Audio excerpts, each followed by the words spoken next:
오늘 이 시간은 그리스도의 마음으로 무장하라 이와 같은 제목으로 잠시 은혜를 나누겠습니다. 오늘 말씀을 통해서 이전에 죄악된 생활은 완전히 청산하고 그리스도와 같은 마음으로 무장하여서 하나님으로 또 하나님의 뜻을 따라 살아가는 저와 영일의 모든 성도님들 되시기를 간절히 바라겠습니다. 오늘의 말씀 한 절씩 읽어가면서 은혜를 나누겠습니다. 1절입니다. 다 같이 읽어보겠습니다. 그리스도께서 이미 육체의 고난을 받으셨으니 너희도 같은 마음으로 갑옷을 삼으라. 이는 육체의 고난을 받은 자는 죄를 그쳤음이니. 이 말씀을 보시면은 그리스도께서 이미 육체의 고난을 받으셨으니라 하여서 예수 그리스도께서 받은 육체의 고난에 대해 나옵니다. 여러분, 예수님께서는 우리를 살리시기 위하여 십자가에서 살찢고 피 흘리시며 육체의 고난을 받으신 줄로 믿습니다. 그런데 예수님께서 육체의 고난을 담당하실 때 어떤 마음이셨을까? 자신이 십자가에서 고난을 담당하는 것이 인류를 살리시려는 하나님의 뜻이었기에 나는 십자가를 져야만 한다. 하나님의 뜻을 이루려면 어떤 역경과 고난이 있어도 이 십자가를 감당하리라. 이와 같은 그 단단한 각오와 마음을 무장하셨을 거라고 믿습니다. 그런데 1절 중반에 보시면 너희도 같은 마음으로 예수 그리스도와 같은 마음으로 갑옷을 삼으라 라고 합니다. 예수 그리스도와 같은 마음으로 갑옷을 삼으라라는 말은 우리가 갑옷은 전장에 나가는 군인들이 자신을 무장하기 위하여 착용하는 것인데, 성도들이 예수님과 같은 마음으로 갑옷을 삼으라 할 때는 예수님과 같은 마음으로 정신을 무장하라, 같은 태도, 같은 마음가짐을 가져라 라는 것입니다. 여러분, 성도된 우리도 예수님과 같은 마음을 품어야 될 줄로 믿습니다. 예수님처럼 마음을 다지고 각오를 다하여 어떤 역경과 고난이 다가와도 난 반드시 하나님의 뜻을 이루리라, 하나님께 순종하리라, 이와 같은 마음을 품고 우리가 살아가야 될 줄로 믿습니다. 오늘도 예수님의 마음 품고 살아가시는 저와 영일의 모든 성도님들 되시기를 간절히 축복합니다. 2절의 말씀을 한번 다 같이 또 읽어보겠습니다. 그 후로는 다시 사람의 정욕을 따르지 않고 하나님의 뜻을 따라 육체의 남은 때를 살게 하려 함이라. 아멘. 이 말씀을 읽으면 성도들이 육체의 남은 때를 어떻게 살아야 할지에 대해 기록되어 있습니다. 육체의 생명이 남아있는 동안, 육체가 살아있는 동안 어떻게 살아야 할지 기록된 말씀인데, 어떻게 살라고 합니까? 사람의 정욕을 따르지 않고 하나님의 뜻을 따라 육체의 남은 때를 살게 하려 함이라. 정욕은 따르지 말고 하나님의 뜻을 따라 남은 생애를 살아야 한다라고 말을 하고 있습니다. 여러분, 정욕된 삶은 버리며 하나님의 뜻을 따라 순종하시는 저와 영일의 모든 성도님들 되시길 간절히 바라겠습니다. 이어서 3절의 말씀을 또 다 같이 읽어보겠습니다. 너희가 음란과 정욕과 술 취함과 방탕과 향락과 무법한 우상 숭배를 하여 이방인의 뜻을 따라 행한 것은 지나간 때로 족하도다. 아멘.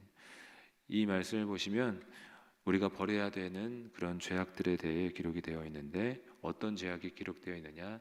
음란, 정욕, 술 취함과 방탕, 향락과 무법한 우상 숭배, 이렇게 기록이 되어 있습니다. 여러분, 이 모든 것들은 하나님을 믿는 성도라면 다 버려야 될 죄악인데, 먼저 음란은 성적 욕구를 절제하지 않는 것이고, 정욕은 도에 지나치는 욕망으로서 짓는 죄를 가리킵니다. 또 술 취함과 방탕 같은 경우는 술에 취해 자신을 가누지 못하고 이리저리 갈피 없이 또 마음대로 행하는 것을 의미합니다. 또 향락은 쾌락을 위해서라면 어떤 것도 서슴지 않는 죄를 의미하며, 우상 숭배는 하나님이 아닌 다른 신을 섬기는 것을 의미합니다. 여러분, 이전에 하나님을 모를 때, 회개하기 전에는 우리가 그런 죄악 속에 살았다 할지라도 성도가 되었기에, 하나님의 은혜를 경험했기에, 예수 그리스도의 피공로로 구원받았기 때문에 이제는 그 모든 죄악은 버리고 하나님의 뜻을 쫓아가야 될 줄로 믿습니다. 그리고 보시면 이방인의 뜻을 따라 행한 것은 지나간 때로 족하도다. 하나님 없이 살았던 그 이방인의 삶은 이제는 족하다, 충분하다, 이제는 그렇게 살지 말아야 된다라는 것입니다. 여러분, 이전의 모든 죄악과 악한 습관은 다 버리고 하나님을 믿는 주의 자녀답게 살아가시는 저와 영일의 모든 성도님들 되시기를 간절히 바라겠습니다. 4절의 말씀을 함께 읽어보겠습니다. 이러므로 너희가 그들과 함께 그런 극한 방탕에 다름질하지 아니하는 것을 그들이 이상히 여겨 비방하나. 이 말씀을 보면 이제 우리가 죄악된 삶을 버리고 하나님의 뜻을 따라 살 때 벌어지는 주변 환경의 이야기를 기록하고 있습니다. 우리가 하나님의 뜻을 따라 새롭게 변화된 삶을 살아갈 때 세상 사람들이 우리에게 어떻게 할지에 대해 기록되어 있는데, 그들이 이상히 여겨 비방하나. 그들처럼 극한 방탕의 삶을 살지 않을 때에 우리를 가리켜서 비방한다고 합니다. 우리가 특별히 어떤 잘못을 크게 저질러서가 아니라 성과 의를 따르며 화평을 구하며 하나님의 뜻을 살아가는 데에도 비방을 받는다라는 것입니다. 여러분, 이 세상은 악하기 때문에 오히려 의를 따르는 자를 박해하게 되는 줄로 믿으시길 바랍니다. 너희들만 깨끗하냐, 너희들만 바르냐 하고 시기하고 박해하는 경우도 있다라는 것입니다. 그런데 이와 같은 경우에 우리가 박해를 받을 때, 또 혹은 많은 어려움을 당할 때에도 움츠러들고 기죽을 필요가 없음을 다음 5절에서 말씀해 주고 있습니다. 왜냐하면 하나님이 다 아시고 결국에는 그 박해자 비방자들을 다 심판하실 것이기 때문입니다. 5절을 함께 읽어보겠습니다. 그들이 산자와 죽은 자를 심판하기로 예비하신 이에게 사실대로 고하리라. 아멘.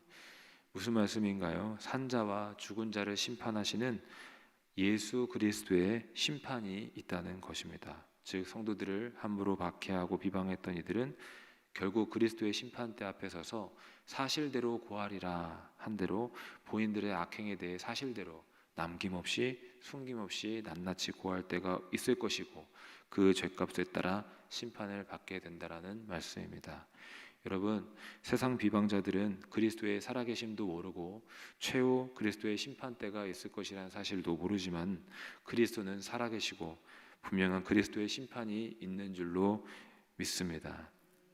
그리고 5절 상반절에 보시면 산자와 죽은 자를 심판하시기로 이렇게 기록이 되어 있는데, 산자와 죽은 자는 누구를 가리키겠습니까? 산자는 예수님 다시 오실 때 살아있는 자이며, 죽은 자는 예수님 오시기 전에 이미 죽은 자들을 가리킵니다.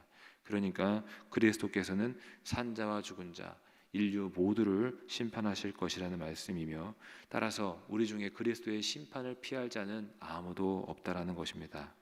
그래서 그리스도의 심판날에는 주 믿지 않는 자들은 자신들의 죄값에 따라 정죄와 부끄러움을 당할 것이지만, 주 믿는 성도들은 심판날 예수 그리스도께서 이미 날 대신에 피 흘리신 증거, 그 피의 공로, 예수의 보혈을 의지하여 정죄받지 않고 구원받고 또 행한 바대로 상급을 얻게 될 줄로 믿습니다. 그러므로 여러분, 주를 따르며 때로는 비방과 박해도 따라올지라도 담대하시길 주님의 이름으로 축원합니다. 우리를 박해하는 이들은 결국은 심판받고 멸망하고, 또 하나님은 우리를 신원해 주시고 최후 승리하게 될 줄로 믿습니다. 결국 우리는 두려워하지 말고 주님 안에서 최후 승리 믿으며 남은 생애를 하나님의 뜻대로 살아가시는 저와 영일의 모든 성도님들 되시길 간절히 바라겠습니다. 마지막으로 6절의 말씀을 함께 읽어보겠습니다. 이를 위하여 죽은 자들에게도 복음이 전파되었으니 이는 육체로는 사람으로 심판을 받으나 영으로는 하나님을 따라 살게 하려 함이라. 아멘. 죽은 자들에게 복음이 전파되었다고 합니다. 이게 과연 무슨 말일까요? 죽은 뒤에도 복음을 듣고 회개할 수 있는 기회가 있다, 뭐 이런 뜻일까? 그러나 그럴 수는 없습니다. 아시겠지만 죽은 뒤에는 복음을 듣고 회개할 기회는 없습니다. 그래서 이 말씀을 죽은 자들에게 복음을 전할 기회가 있다, 복음을 들을 기회가 있다, 회개할 기회가 있다, 이런 식으로 이해하면 안 되고, 이 말씀 속 죽은 자는 예수님 안에서 죽은 자들을 우리가 이해해야 됩니다. 그러니까 예수 그리스도께서 다시 이 세상에 오시기 전에 이미 복음을 듣고 죽은 자들을 가리킵니다. 그런 자는 어떻게 된다는 것입니까? 비록 육체로는 심판을 받지만, 육체로는 죽음을 당하지만 영은 하나님을 따라 영원히 산다라는 말씀입니다. 여러분, 복음을 듣고 회개한 자, 예수 그리스도를 영접한 자는 비록 육체는 죽으나 영은 하나님을 따라 영원히 사는 자가 되는 것을 믿으시길 주의 이름으로 축원합니다. 그래서 우리는 예수 안에 살기 때문에 하나님과 함께 영원히 살게 될 줄로 믿습니다. 오늘도 예수님을 믿으시고 예수님과 함께 하시고 예수님께 순종하시는 한날 되시기를 간절히 바라겠습니다. 말씀을 정리하면서 오늘 말씀은 우리가 예수님과 같은 마음으로 무장할 것을, 마음의 각오를 다질 것을 말하고 있습니다. 왜 무장해야 될까요? 하나님을 따라서 사는 것이 말처럼 마냥 쉬운 일은 아니기 때문입니다. 우리가 무장을 해야 되고 마음의 각오를 해야 합니다. 오늘 말씀 본대로 자기네들처럼 극한 방탕으로 살아가지 않는 우리 성도들을 바라보며 많은 이들은 악하게 또는 또 악의적으로 비방할 것입니다. 그런 비방과 박해 속에 우리가 살아갈 때에 그리스도의 마음을 품지 않는다면, 그리스도의 마음으로 내 자신의 마음을 단련해 놓지 않는다면 우리가 그런 박해 속에서 하나님의 뜻을 붙잡는 게 어려울 수 있습니다. 여러분, 예수님은 우리를 살리실 때 그 십자가를 단단히 붙잡으셨습니다. 하나님의 뜻을 성취하시기 위하여 마음을 굳게 붙드셨습니다.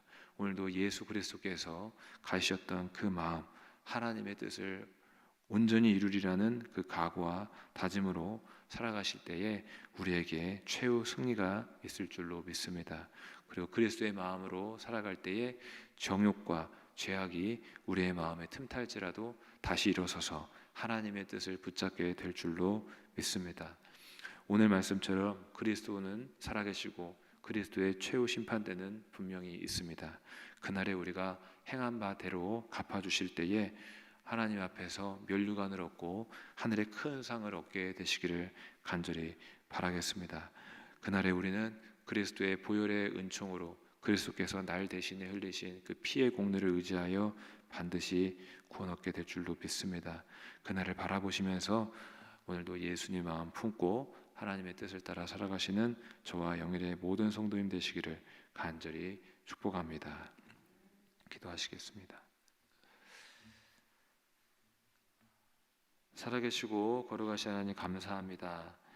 예수 그리스도의 마음을 우리에게 주시옵소서. 예수 그리스도의 마음으로 나의 마음이 거듭나게 도와 주시옵소서. 그리하여 어떤 어느 순간에도 하나님의 뜻을 붙잡고 살아가게 도와 주시옵소서. 감사드리며 살아계신 우리 주 예수 그리스도의 이름으로 기도하옵나이다. 아멘.